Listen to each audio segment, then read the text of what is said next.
જવાબ દેતો ભેંસ વિહાણી પાડો પેટમાં દૂધ દરબારમાં જાય ચતુર હોય તો સમજી લ્યો મૂર્ખ ગોથા ખાય. એ આ શું બોલે છે તું?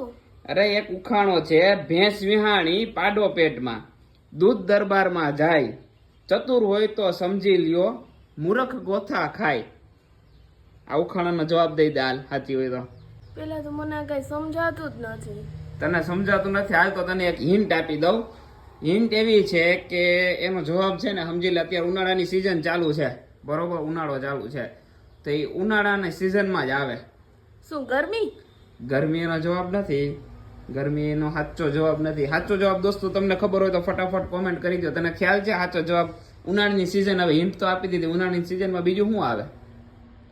ગરમી આવે ને કેરી આવે, બીજું તો શું આવે? હા, એનો સાચો જવાબ છે કેરી. હા, ભેંસ વિહાણી પાડો પેટમાં, એટલે જયારે આપણે કેરી ઘોરીએ છીએ અને ખાઈએ છીએ તેનું ગોઠલું હોય પેટમાં અંદર, એટલે કે કેરીનું અંદર હોય. દૂધ દરબારમાં જાય એટલે કે જે રસ હોય છે ને એ રાજાઓ પાસે જાય, બરોબર?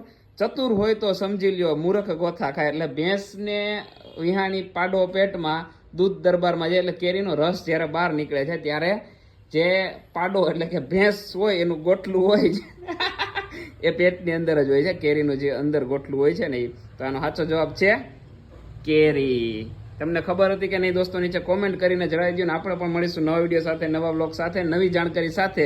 ત્યાં સુધી bye bye, take care, Radhe Radhe, જય હિન્દ.